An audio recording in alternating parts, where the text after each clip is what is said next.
नक्षत्र सीरीज के इस 8वें भाग में मैं आप सभी का हार्दिक स्वागत करता हूं।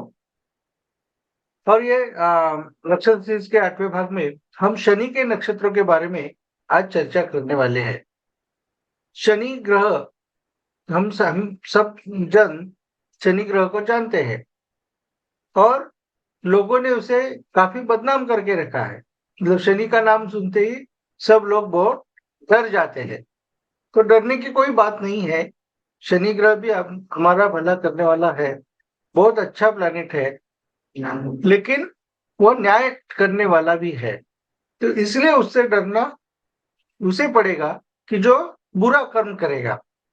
यदि जिनके कर्म अच्छे हैं तो उन्हें डरने की जरूरत नहीं है। ऐसा हम शनि ग्रह के बारे में कह सकते हैं। तो शनि के जो नक्षत्र है वो बहुत ही अच्छे नक्षत्र ये तीनों माने गए हैं कि कर्क राशि में पुष्य नक्षत्र, फिर स्कॉर्पियो में अनुराधा नक्षत्र, और पीसेस में एक जरा स्पेलिंग मिस्टेक है यहाँ पे। This is not cancer, this is pieces, Pisces, mean राशि। तो मीन राशि में उत्तरा भाद्रपदा नक्षत्र आता है।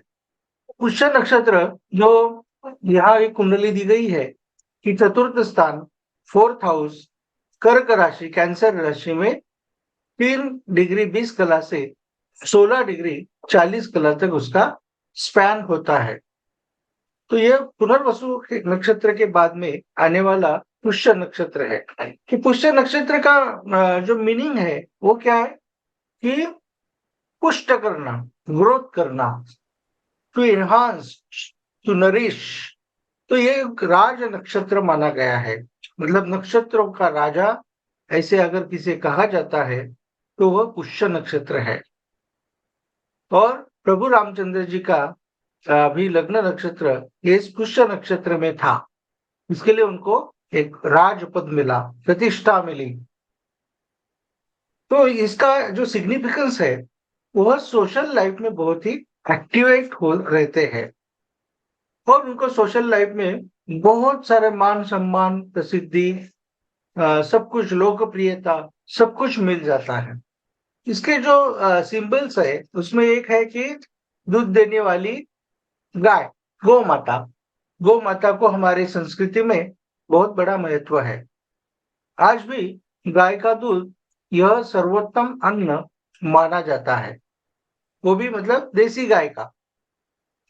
तो इस तरह से देखा जाए तो पुष्य नक्षत्र यह गाय के दूध जैसा है, देसी गाय के दूध जैसा है कि एकदम प्योर और सबको पुष्ट करने वाला, सबको नरिश करने वाला और आरोग्य देने वाला, ऐसा है। सेकंड जो सेकंड उसका जो सिंबल है वो एक माना जाता है, वो है व्हील, चक्र। तो चक्र किसका है? प्रगति का प्रतीक है। तो ये लोग अपने जीवन में बहुत बड़ी प्रगति करते हैं, उन्नति करते हैं, डेवलपमेंट करते हैं, ग्रोथ करते हैं और इनके जीवन में प्रॉस्पेरिटी भी बहुत होती है। तो ऐसा यह एक राज नक्षत्र पुष्य नक्षत्र है। उसके बाद उसका फ्लावर्स, यह भी एक प्रतीक माना गया है। फ्लावर्स का संबंध सुंदरता से है, शुद्धता से है, भगवान के भगवान के निकट रहने वाला, ऐसा उसको माना जाता है। तो इनका जो स्वभाव होता है वो बहुत ही बड़ा प्यारा होता है। वो बहुत दयालु होते हैं, दूसरों को पर परोपकार करने वाले होते हैं और दूसरों को हमेशा मदद करने वाले होते हैं। तो सोशल लाइफ में वह इतने बिजी होते हैं कि उनको अपने फैमिली की तरफ देखने के लिए भी उचित समय नहीं मिल पाता है। लेकिन सोसाइटी में इनका बहुत बड़ा नाम होता है। तो इस तरह से पुष्य मीन्स एनहांसमेंट लाता है, इंक्रीज करता है। हर कोई चीज आपके जीवन की जो अच्छी है वो उसे एनहांस करने का काम यह पुष्य नक्षत्र करता है। उसकी जो देवता है वो बृहस्पति है। बृहस्पति को सब देवताओं का गुरु माना जाता है। वो पृष्ठ है, पृष्ठ मतलब संत है, उसको गुरु पद बहाल किया गया है और मुख्य उपदेशक है देवताओं का। वो ऐसा गुरु जिसको बृहस्पति के नाम से भी जाना जाता है, और वो बहुत ही जनरस होता है, जॉयफुल होता है, and full of knowledge and wisdom उसमें होती है, एक मैच्योरिटी होती है, और वो अपनी संस्कृति, अपनी परंपरा, इनका अभिमानी होता है, और उसके लिए वह निरंतर कार्य करते रहता है। हमारी जो एथिक्स है, मॉरल्स है, वैल्यूज है, उसको आगे लेके जाने वाला, संस्कार करने वाला, ऐसा यह बृहस्पति है। तो संस्कार की जो भाषा हम कहते हैं कि माँ हमारी पहली गुरु है, क्योंकि वह हमारे ऊपर पहले संस्कार करती है। और माँ के बाद में कौन संस्कार करता है? तो हमारे गुरु, गुरुजन, जिनको शिक्षक ये भी कहा जाता है। तो वो फिर हमारे ऊपर जो संस्कार करते हैं, वो पूरे लाइफ में हमें बहुत ही इम्पोर्टेंट, हमारे लाइफ में उनका रोल होता है। तो जो तभी हुए, बचपन में हुए जो संस्कार है, वो लाइफ लॉन्ग बहुत ही अच्छे रहते हैं। तो गुरु का काम है कि संस्कार करना, एक हमारी जो व्यवस्था है, मूल्य व्यवस्था है, उस मूल्य व्यवस्था का संवर्धन करना और उसको आगे बढ़ाना। इसके लिए गुरु हमेशा क्या करता है कि अपने शिष्यों को बहुत सारे अनुभव देता है, बहुत सारी स्टोरियां सुनाता है, बहुत सारे पाठ पढ़ाता है। तो चलो एक गुरु के बारे में जो स्टोरी है वो हम आज सुन लेते हैं। तो अंगिरस नाम के एक ऋषि थे, और उनकी वाइफ थी श्रद्धा। इन्हें संतति नहीं थी, और बहुत साल हो गए संतति नहीं हो रही है। तो उन्होंने क्या किया कि प्रार्थना की, अग्नि की बहुत बड़ी तपश्चर्या की, और अग्नि की तपश्चर्या करने के बाद में फिर अग्निदेव प्रसन्न हुए, और अग्निदेव ने कहा कि ऋषि अंगिराज, बोलिए आप दोनों को मुझसे क्या चाहिए। तो उन्होंने दोनों ने हाथ जोड़कर अग्नि देवता से कहा कि हमें एक ऐसा पुत्र दे दो, एक असामान्य पुत्र दे दो, जो कि एकदम बहुत ही नॉलेजेबल हो, विजडम से भरा हो, और जिसका नाम पूरे तीनों लोकों में लिया जाए। और यह सुनकर अग्नि देवता उन पर प्रसन्न हुए, और उन्होंने उन्हें वर दिया कि आपको ऐसा ही एक पुत्र होगा, जो असामान्य होगा, अद्वितीय होगा। और फिर श्रद्धा प्रेग्नेंट हो गई, और उनको फिर एक लड़का हो गया। तो उस लड़के का नामकरण अंगिरस ऋषि ने बृहस्पति नाम से किया। और यह बृहस्पति इतना होशियार था, और वो अपने पिताजी जो उसके गुरु भी थे, उनके मार्गदर्शन में इतना होशियार हुआ, इतना नॉलेजेबल हुआ, और फिर वो देवताओं का भी उपदेशक बन गया।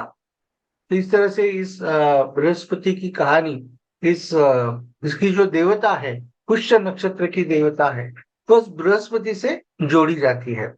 तो ज्ञान, तो ज्ञान कैसा होना चाहिए? तो ज्ञान यह प्रवाही होना चाहिए।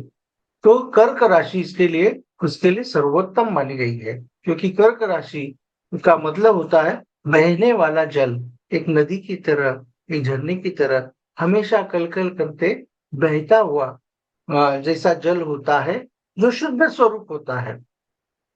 तो उसी तरह से हम ज्ञान होना चाहिए। इसलिए कर्क राशि में, कैंसर में, पुष्य नक्षत्र में बृहस्पति देवता मानी गई है। सो अभी बृहस्पति देवता वाली जो नक्षत्र है, वो कैसे लोग हैं? तो they are always the leaders, समाज के नेता है, समाज सेवक है, and always active in the society and politics. वो बहुत ही दयालु है, उसके साथ साथ नॉलेजेबल है, और सयाने हैं। तो वो हमेशा समाज को मार्गदर्शन करते रहते हैं। They are very brilliant scriptures. और फिलोसॉफिकल साइंसेस के बारे में उनको बहुत अच्छी रुचि होती है।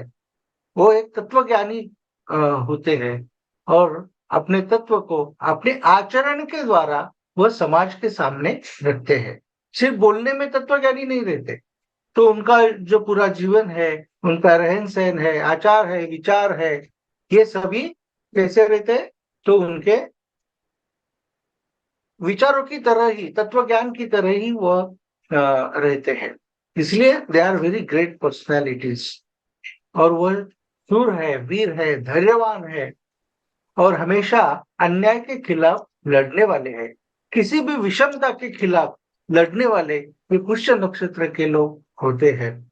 इसलिए इसमें जो लोग आते हैं कि बहुत गणमान्य जो लोग हैं, जैसे महात्मा गांधी जी है, कि जिन्होंने साउथ अफ्रीका में डिस्क्रिमिनेशन के, विषमता के खिलाफ एक बहुत बड़ी जंग छेड़ी थी।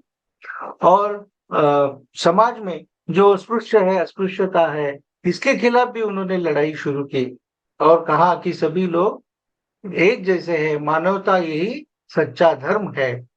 यह समाज में विचार देने की कोशिश उन्होंने अपने लाइफ में की और खुद के उदाहरण से उन्होंने वैसा किया कि जितने सादा रहन सहन उनका था, सादे, और वो विचार थे, विचार इतने महान थे, तो वैसा ही वो रहते थे। सुबह 4 बजे उठते थे और एक पंचा खाली ये करते थे, ठंडे पानी से नहाते थे, प्रार्थना करते थे और तभी से उनका दिन शुरू हो जाता था। तो ऐसे अपने आचरण से एक आदर्श समाज के सामने रखने वाले पुष्य नक्षत्र के लोग हैं। उसी तरह से पंडित नेहरू जी है, लोकमान्य तिलक जी है, कि जिन्होंने अंग्रेजों के खिलाफ इतना बड़ा आंदोलन किया, तो उसके लिए उनको जेल में भी जाना पड़ा, तो भी वह डरे नहीं और उन्होंने वो जंग जारी रखी। सरकार के खिलाफ अपने वर्तमान पत्र में वो लिखते थे। तो ऐसे लोग हैं जो महान लोग हैं। ये 3 नाम ही काफी है इस नक्षत्र को समझने के लिए कि उनको लोगों का कितना बेहद प्यार मिला। लोगों में इतने प्रसिद्ध थे वो कि आज भी इतिहास में उनका नाम अमर होकर रह गया है और इतिहास में उनका जो कार्य है वो आज भी हमारे बच्चों को प्रेरणा देने के लिए सिखाया जाता है। So these are the very best qualities of them. They are highly productive and work patiently towards their goals. अपने ध्येय के प्रति हमेशा रात दिन कार्य करने वाले ये लोग होते हैं। तो इसमें इनका एक वो गुण है, वैसे दोष भी माना जा सकता है कि एक ही एक कार्य के पीछे वो लगे रहते हैं, जिसके कारण बाकी बहुत सारी चीजों के तरफ से उनका ध्यान हट जाता है और इसका खामियाजा उनको अपने जीवन में भुगतना भी पड़ सकता है। तो ये जो भी समाज में ऐसे काम करते हैं, तो उनके लिए ये होना लाजमी है, मतलब होता ही रहता है। तो उनके फैमिली को कभी कभी बहुत ज्यादा सफर करना पड़ता है और यही इन तीनों उदाहरणों से भी हम समझ सकते हैं। तो ऐसा ये राज नक्षत्र, नक्षत्रों का राजा पुष्य नक्षत्र, भले ये शनि के लॉर्डशिप वाला नक्षत्र है, लेकिन बहुत ही शुभ नक्षत्र है। और इसका जो आराध्य वृक्ष है वो पीपल है। पीपल का पेड़ बहुत ही औषधि होता है और हार्ट के लिए वगैरह बहुत ही अच्छा होता है। उसके गुणधर्म, जो औषधि गुणधर्म, उसकी दवा बनाने के लिए यूज किए जाते हैं। बहुत सारे रोगों के ऊपर उसकी दवा बनाई जाती है, कफ के ऊपर वगैरह वगैरह। तो ऐसा ये पीपल का पेड़ इसका आराध्य वृक्ष है और इसका जो दान है वह है लाल वस्त्र, रक्त वस्त्र जिसे कहा जाता है। तो लाल रंग का कपड़ा दान देना चाहिए, ऐसा इस नक्षत्र के बारे में हमारे ऋषि मुनियों ने कहा है। इसमें जो बॉडी पार्ट्स आते हैं वो है फेस, माउथ, फेशियल एक्सप्रेशंस, किए जाने वाले जो भी अवयव है, उसके ऊपर इसका अमल सबसे ज्यादा होता है। फिर हमारे चेस्ट के भी कुछ भाग के ऊपर इसका अमल होता है। तो ऐसा ये पुष्य नक्षत्र है। उसके बाद जो दूसरा शनि का नक्षत्र आता है वह है वृश्चिक राशि, स्कॉर्पियो राशि में, जिसका नाम है अनुराधा, अनुराधा नक्षत्र। वृश्चिक राशि होने के बावजूद यह नक्षत्र बहुत ही शुभ माना गया है। जैसे पुष्य नक्षत्र बहुत शुभ माना गया है, हालांकि पुष्य नक्षत्र में जो गुरु पुष्यामृत योग होता है, तो सोना खरीदने के लिए अच्छा योग, एक अमृत सिद्धि योग माना जाता है, ये सभी को पता होता है। लेकिन पुष्य नक्षत्र विवाह के लिए निषिद्ध माना गया है। चलो इसकी तरफ चलते हैं। यह है अनुराधा, जिसका सिंबल है लोटस, कमल, कमल का फूल हम सब जानते हैं कि कितना सुंदर दिखता है। उसको एक मंद सुगंध है, उसको दिखने में कितना सुंदर होता है। तो उसी तरह से अनुराधा वाले बहुत ही सुंदर दिख और रेखीय चेहरे के होते हैं, सुंदर होते हैं। अनुराधा का मतलब होता है अनदर राधा। अनु मतलब नजदीक जाना, सब्सिक्वेंट सक्सेस और एक्सप्लोरेशन, ये इसका मीनिंग है। पिछली जो देवता है वह है मित्र। 12 आदित्य में से एक मित्र देवता मानी गई है। सूर्य का ही नाम मित्र है और मित्र का क्या काम होता है? To help. मित्र का हम हमारे जो मित्र है तो हम किसी अगर संकट में पड़ जाएंगे तो हमें क्या करते हैं? मदद करते हैं, मार्गदर्शन करते हैं, तो हमारे पास दौड़ कर चले आएंगे। तो उसी तरह से ये मित्र जो अनुराधा नक्षत्र की देवता है वो बहुत ही इंपॉर्टेंट है कि इनको हमेशा किसी ना किसी का मदद मिल जाती है मित्र देवता होने के कारण। तो ये किसी भी संकट में अगर समझो पड़ जाएंगे तो भी उनको सामने से तुरंत मदद मिलेगी और उसका हल निकल आएगा।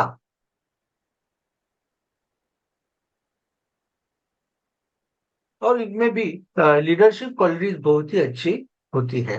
लॉन्ग टर्म दृष्टिकोण से काम करने वाले ये लोग होते हैं। अभी इसके बारे में मीरा और कृष्ण का जो एक उदाहरण है वो हम सब जानते हैं कि मीरा भगवान श्री कृष्ण की कितनी बड़ी भक्त थी, डिवोटी थी। राजघराने से ताल्लुक रखने के बावजूद वो उस राजघराने के महल के ऐशो आराम में वो उसका मन कभी रमा नहीं। तो वह हमेशा भगवान श्री कृष्ण की भक्ति किया करती थी और इतना डिवोशन था उसमें कि वो खुद को भी भूलती चली गई। इतना भक्ति था, मतलब लीन होती चली गई भगवान के इसमें। तो जब संत महात्माओं ने अपने दोहे में कहा है कि जब मैं था तब हरि नाही, अब हरि है मैं नाही, प्रेम गली अति साकरी, कामे दोन समाही। ऐसा दोहे में कहा गया है कि हम जो ईगो रखते हैं, अहंकार रखते हैं, गर्व रखते हैं, तो वहां प्रेम कभी होता ही नहीं है और भगवान भी होता नहीं। जहाँ अहंकार है वहां भगवान कभी होता नहीं। भगवान हमेशा कहाँ होता है? कि जहाँ लीनता है, नम्रता है, डिवोशन है, डेडिकेशन है, वहां ईश्वर वास करते हैं, ईश्वर उसी का साथ देते हैं। तो यह उदाहरण हमें इस स्टोरी में समझने को मिलेगा कि मीरा मीरा के सामने तो कोई फिजिकल कृष्ण भी नहीं था जैसे राधा के सामने था। कि राधा के सामने तो फिजिकली कृष्ण था और उस पर वह बहुत ही प्रेम करती थी, भक्ति रूप प्रेम करती थी। लेकिन मीरा के जो प्रेम था वह मानसिक रूप से उसने श्री कृष्ण भगवान को ही पूरा से अपने अपने आप को डिवोट कर लिया था, डेडिकेट कर लिया था, समर्पित कर लिया था। और इस नक्षत्र के जो गुण है अनुराधा नक्षत्र के, वो भी वही है कि वो हमेशा किसी एक चीज के लिए खुद को 100% डिवोट कर देते हैं। इतना एनर्जी लगा देते हैं उस चीज में कि उनको उस क्षेत्र में बहुत बड़ा यश भी मिल जाता है। They are fond of learning and accumulation of knowledge. ज्ञान का संग्रह करना उन्हें बहुत ही अच्छा लगता है। इनको भगवत गीता में कहा है ना कि ज्ञानम विज्ञानम सहितम यज्ञात्वा मोक्ष से शुभात। मतलब ज्ञान और विज्ञान से ही क्या होता है? मोक्ष का मार्ग मिलता है। तो ज्ञान का बड़ा महत्व है। They are secretive in nature. उनका जरा नेचर जो होता है जरा सिक्रेटिव टाइप का होता है। जल्दी वो अपने आप को एक्सप्रेस नहीं कर पाते या करते नहीं है। तो this is the significant of Scorpio also. And they are attached to the material and आकर्ष साइंसेस। साइंसेस के प्रति उनका रुझान बहुत अच्छा होता है। मतलब किसी भी चीज को वो ऐसे ही स्वीकार नहीं करेंगे। तो पहले क्या करेंगे? उस चीज के पीछे, किसी भी ज्ञान के पीछे क्या विज्ञान छुपा है, पहले उसको ढूंढ लेंगे और वो विज्ञान तत्व मिलने के बाद में फिर उसको एक्सेप्ट करेंगे। तो ऐसे लोग होने के कारण इनके पास जो ज्ञान है वो अनुभव से और प्रयोगों से भरा हुआ होता है।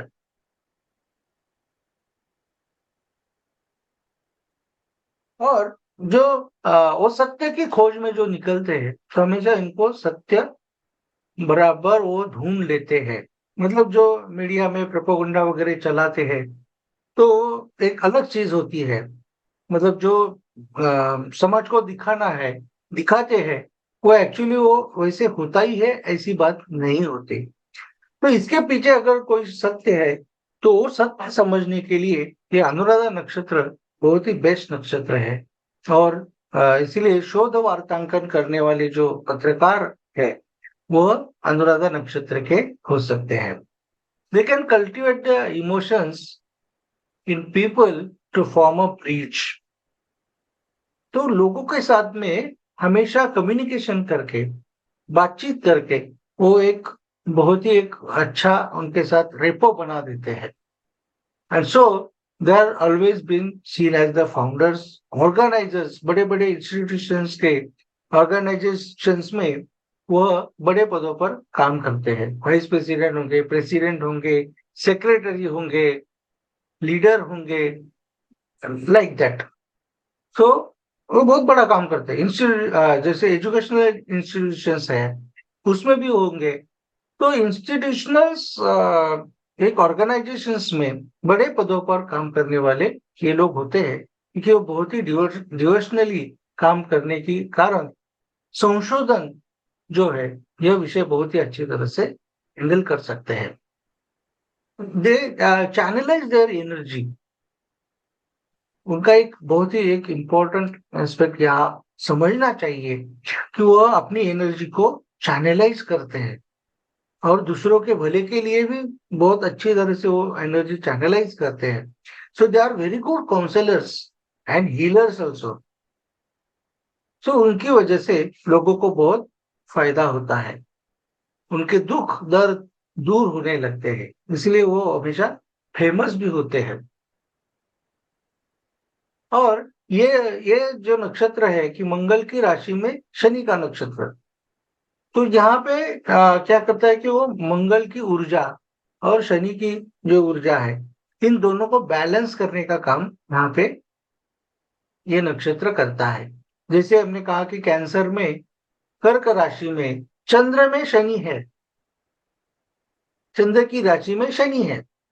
तो चंद्र और शनि जब एकत्र आते हैं तो उसको जब एस्पेक्ट हम सिखाते हैं तो उसको विषय योग कहा जाता है।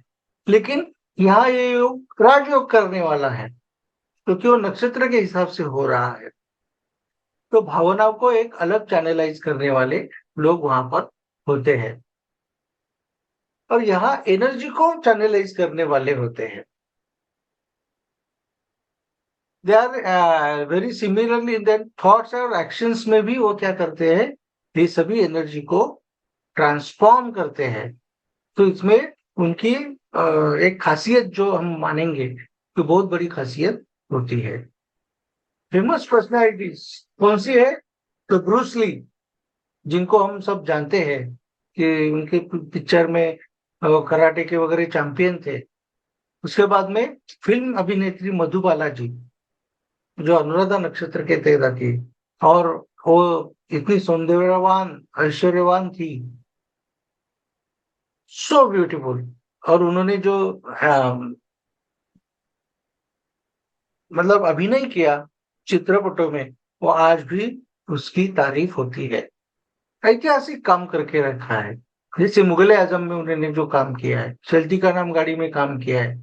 तो आज भी हम सब उनके उस काम को याद करते हैं। तो यह हमेशा याद करने वाला जो ऐतिहासिक कार्य है यह अनुराधा नक्षत्र करता है। बॉडी पार्ट्स, ब्रेस्ट, फिर उसके बाद में स्टमक, ओम और बॉवल्स, इसके ऊपर इसका और एक्सक्रीटरी सिस्टम जो है एक्सक्रीटरी सिस्टम उसका भी कुछ भाग इसमें आता है।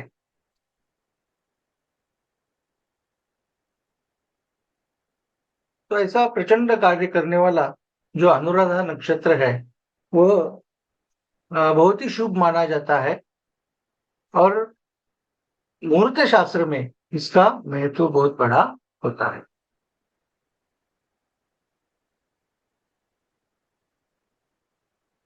उसके बाद में तीसरा जो नक्षत्र है वो है उत्तरा भाद्रपदा नक्षत्र, जो पाइसेस राशि में, मीन राशि में 3 डिग्री 20 कला से 16 डिग्री 40 कला तक आता है। ऐसा है उत्तरा भाद्रपदा नक्षत्र। और इसके नाम में ही उसका अर्थ छुपा हुआ है कि it means the getting the auspicious results in the later stage of life. Uttara, Uttara मतलब उत्तर आयुष्य में, भद्रा मीन्स कल्याण करने वाला, तो उत्तर आयुष्य में कल्याण करने वाला यह नक्षत्र माना जाता है। इसलिए इनको पहले शुरुआती स्टेज में बहुत ही मेहनत करनी पड़ती है, बहुत हार्डवर्क करना पड़ेगा, और इतना हार्डवर्क करने के बावजूद भी सक्सेस नहीं मिलेगा। जल्दी सक्सेस मिलता ही नहीं है 30-32 साल के पहले। तो जब 32-33 साल के बाद में जब शनि का 36 एज माना जाता है, तो जैसे 36 एज के आसपास इनको फिर उसके जो फल है वो मिलने शुरू हो जाते हैं। So this is the very significant result of the Uttara Bhadrapada नक्षत्र। और इसका जो सिंबल है वो क्या है? The back part of the funeral cot है, जिसको हम कुंडलिनी कहते हैं। कुंडलिनी कैसे है? नाग स्वरूप है, नाग के आकार की है। तो ये कुंडली को जागृत करने के लिए जो एक पैशन चाहिए, जो एक डिवोशन चाहिए, जो एक नॉलेज चाहिए, जो चिंतन चाहिए। देखिए ये सभी जो राशियां है, कर्क, उसके बाद में कैंसर, स्कॉर्पियो, देन पाइसेस, ये तीनों राशियां ये चिंतनशील राशियां है, लेकिन तीनों का चिंतन अलग अलग लेवल का होता है। ये हमें बात समझनी चाहिए। तो मीन क्राइसिस का जो चिंतन है उत्तरा भाद्रपदा में, वो कैसा होता है कि चिंतन करके कुंडलिनी जागृत करने का काम ये बहुत ही अच्छी तरह से कर सकते हैं। और मोक्ष तत्व भी यहाँ इसी नक्षत्र के आसपास माना गया है। इसकी जो देवता है आयुर्वृद्ध नाम की देवता है, जिसको द सर्पेंट्स गॉड ऐसे भी कहा जाता है, कि सर्प की देवता, नाग देवता ऐसे भी कहा जाता है। और इसके होने के कारण ये बहुत ही चुलबुले भी होते हैं। इनकी इसकी जो एक स्टोरी है वो ऐसी है कि एक दिन माता लक्ष्मी और शनि, इनमें बड़ी बहस हो गई। और बहस किससे हो गई कि श्रेष्ठ कौन है? तो शनि कह रहा था कि मैं श्रेष्ठ हूँ, लक्ष्मी कह रही थी कि मैं श्रेष्ठ हूँ। मैं जब भी किसी के घर जाती हूँ तो सब लोग मेरा स्वागत करते हैं, मेरी राह देखते रहते हैं, तो मेरे भक्त इस जग में सबसे अधिक है। ऐसा कौन कहता है? माता महालक्ष्मी कहती है, और इसलिए मैं श्रेष्ठ हूँ। तो शनि ने क्या कहा? हाँ वो तो ठीक है, लेकिन जब तुम जाती हो तो सब लोग बहुत दुखी हो जाते हैं, इसलिए तुम श्रेष्ठ नहीं हो। देखो, मैं लोगों की जिंदगी से जब जाता हूँ तो लोग कितना खुश होते हैं, बड़े आनंदी होते हैं। तो लक्ष्मी ने कहा, हाँ, लेकिन तुम जब लोगों के जिंदगी में आते हो तो वो बहुत दुखी हो जाते हैं, उसका क्या? तो ऐसे दोनों में बड़ी बहस चल रही थी। तो दोनों फिर भगवान शंकर जी के पास गए। तो शंकर जी ने बोला, अरे बाप रे, ये क्या बला आ गई। उन्होंने बोला, जाओ आप विष्णु जी के पास जाओ।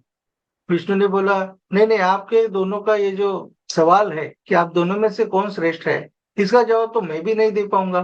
तो आप एक काम कीजिए, ब्रह्मा जी के पास जाइए। और ब्रह्मा जी के पास गए तो ब्रह्मा जी ने बोला, ये क्या हो गया अभी? तो उन्होंने वो भला नारद मुनि के पास डाल दी। उन्होंने कहा, देखो, आपके सवालों का जवाब नारद मुनि ही अच्छी तरह से दे सकते हैं, तो आप उनके पास जाइए। तो वो नारद मुनि जी के पास गए, कहने लगे कि देखो, महालक्ष्मी बोलने लगी, मैं श्रेष्ठ हूँ क्योंकि इस जग जग में, पूरे वर्ल्ड में सभी लोग मेरी राह देखते रहते हैं, मेरा स्वागत करने के लिए बेताब होते हैं और मेरे भक्त हैं, तो इसलिए मैं श्रेष्ठ हूँ। तो शनि भगवान ने कहा कि नहीं नहीं, मैं श्रेष्ठ हूँ क्योंकि मैं लोगों को सबक सिखाता हूँ उनकी जिंदगी में जाकर, और बाद में फिर मैं जब चला जाता हूँ तो वो बहुत खुश हो जाते हैं। तो उन्होंने दोनों का बात सुनने के बाद नारद जी ने कहा कि देखिए, आप दोनों अपनी अपनी जगह श्रेष्ठ हो। जैसे लक्ष्मी जब आती है तो वह श्रेष्ठ है, कि वो बहुत लोगों के चेहरों पर मुस्कान लाती है, लोग खुश हो जाते हैं, आनंदी हो जाते हैं, तो वह श्रेष्ठ है तभी जब वो आती है। लेकिन वो जब जाती है तो वो श्रेष्ठ नहीं है, क्योंकि लोग फिर इतने दुखी हो जाते हैं, इतने दर्द से परेशान हो जाते हैं और रोते रहते हैं। और फिर शनि शनि से कहा कि जब तुम आते हो तो लोग खुश नहीं रहते, लोग रोना रोने लगते हैं अपने कर्म के प्रति। उनकी जो आस्था है वह अलग तरीके से देखने को मिलती है। तो वह शनि कहते कि हाँ ठीक है। फिर बोले, हाँ जब तुम जाते हो ना यहाँ से, लोगों की जिंदगी से थोड़ा दूर, तो दूर से तुम बहुत अच्छे लगते हो और लोगों को बहुत खुशी होती है कि अब हमें दंडित करने वाला कोई नहीं है, तो तभी तुम श्रेष्ठ हो। इस तरह से दोनों के श्रेष्ठता का समाधान नारद मुनि ने कर दिया। तो यही इस नक्षत्र के बारे में भी हम कह सकते हैं। से when they are very strong, जब कोई भी बहुत स्ट्रांग इन्फ्लुएंस के पीपल में ये लोग आते हैं, तो क्या होता है कि उत्तरा भाद्रपदा नक्षत्र वाले लोग अपनी जो फिलोसॉफी है उसको भूल जाते हैं। फर्स्ट थिंग, क्या उसको साइड में रखते हैं। They always blown away by the air, हवा के झोंकों के साथ हमेशा बहके जाने वाले ये लोग होते हैं। So they become illusive in the state of mind, so they cuts according to the needs of the movement rather than their philosophies। यह बात, इसके लिए वो विश्वासार्ह नहीं होते हैं। उसके बाद में इनकी जो वीकनेस क्या है कि they don't take the decisions at right time. उचित समय पर निर्णय लेना, उस पर अमल करना, यह बातें इनको अच्छी नहीं लगती। दे आर वेरी लेजी और कंफ्यूजिंग उसके लिए होते हैं। और इसलिए क्या होता है फिर उनके जिंदगी में छोटी छोटी छोटी छोटी या बड़ी बड़ी भी जो थिंग्स है वो सब वेटिंग के लिस्ट में पड़ी रहती है, और इसकी वजह से उनकी प्रगति भी नहीं होती। So they lose many opportunities in their life because of this things. मतलब जो संधि आने वाली थी, सुवर्ण संधि होती शायद उनकी जिंदगी में, उसको खो देने का जो कारण है वो स्वयं होते हैं, because of their passive and inactive modes. तो इनको हमेशा चाहिए कि उचित समय पर निर्णय ले, और जो अपॉर्चुनिटी आ रही है उसे ग्रैब करे, उसको फ्रूटफुल बनाए, तो इनकी जिंदगी बहुत ही अच्छी हो सकती है। सो ऐसा कहा जाता है कि they don't give justice to their qualities. वो अपने गुणों को न्याय नहीं दे पाते। इनमें गुण तो बहुत भरे पड़े हुए हैं, बड़े गुणी लोग होते हैं ये। एक महान आर्टिस्ट हो सकते हैं, महान खिलाड़ी हो सकते हैं, महान चित्रकार हो सकते हैं, महान शिक्षक हो सकते हैं, सभी सभी गुण है इनमें। लेकिन उन गुणों को जो न्याय देना चाहिए, जिसके लिए उन्हें प्रयत्न करके निर्णय लेने चाहिए, वो निर्णय क्षमता न होने के कारण ये पीछे रह जाते हैं। They are under covered actually ऐसे कहा जाता है। और छोटी छोटी बातों का बहुत सारा टेंशन लेने वाले ये लोग रहते हैं। So they always look over aged. तो उम्र के हिसाब से बहुत ज्यादा, एक 10 साल ज्यादा दिखते हैं। मतलब 40 साल का 50 साल वाला दिखता है, 30 साल के रहेगा तो 40 साल वाले दिखते हैं, बिकॉज ऑफ दिस एस्पेक्ट्स। और उनको हमेशा लगता है कि अरे मेरे हाथ में कुछ भी नहीं है, तो जो भी है वो भगवान के हाथ में है, वो जो करेगा वो सही करेगा, ऐसे छोड़कर वो अपने पैसिवनेस को छुपाने का प्रयत्न करते हैं। They are very cheerful, generous and self sacrificing people. ऐसे लोग होते हैं। They are ideal gentleman also, बहुत अच्छे होते हैं। एथिक्स मॉरल्स वैल्यूज को मानने वाले होते हैं। पाप भीरु होते हैं। पाप पुण्य की जो संकल्पनाएं हैं उसको उत्तरा भाद्रपदा नक्षत्र के लोग सबसे ज्यादा मानते हैं। इसलिए वो गलत काम करने से हमेशा डरते हैं और पीछे हटते हैं। वो हमेशा पुण्य कमाना चाहते हैं। So they are undervalued because of some deficiencies in their nature. लेकिन बहुत महान व्यक्तित्व इस नक्षत्र में जन्मे हैं। जैसे गुरुदेव रविंद्रनाथ टैगोर जी। हम सब जानते हैं कि उनको साहित्य का नोबेल प्राइज मिला था उनके ग्रंथ के लिए, कविता के लिए, पोएट्री के लिए। वो सिर्फ पोएट, एक महान पोएट नहीं थे, बल्कि गीतांजलि नाम का वो कविता संग्रह था। तो उसके साथ साथ एक महान लेखक थे, उसके साथ साथ एक महान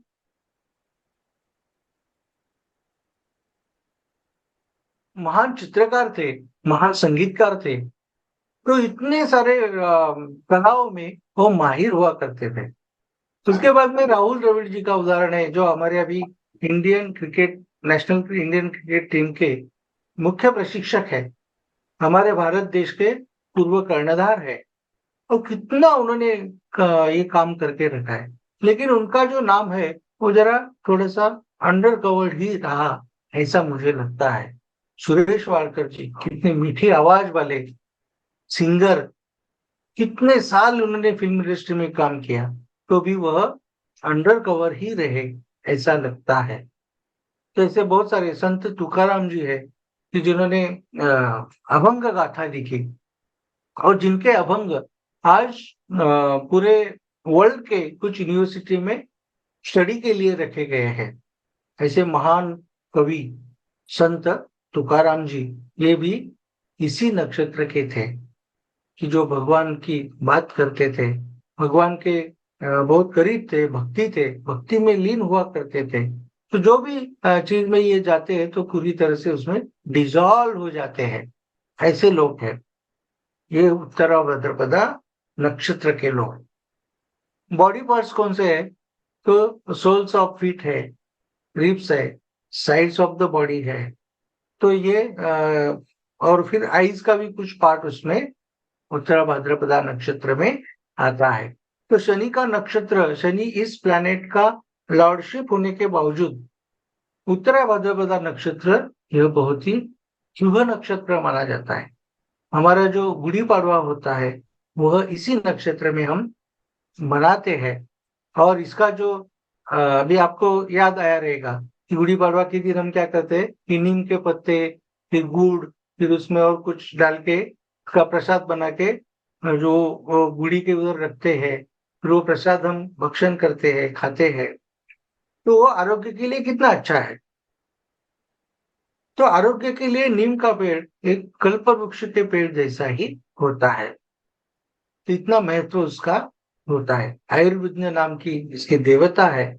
और इसका जो दान कहा गया है वह है बकरी, गोट। ये बकरी, बकरी क्या है, बकरी क्यों कहा गया है? क्योंकि बकरी का जो दूध है वह आरोग्य के लिए बहुत अच्छा होता है, ऐसा माना जाता है। क्योंकि बकरी जो भी घूमती रहती है पूरे जंगल में, तो वो क्या खाती है? तो ये जो आयुर्वेदिक सब पत्ते हैं, ये है वो सब खाते रहती है, जिसकी वजह से उसके दूध में औषधि गुणधर्म होते हैं। इसके लिए उसके दूध का उपयोग भी एज अ मेडिसिनल यूज भी किया जाता है। तो यह उसका दान भी है। दान देना मतलब एक बकरी, जो दूध देने वाली बकरी, दान देना, ऐसा भी इस नक्षत्र के बारे में शास्त्रों में कहा गया है।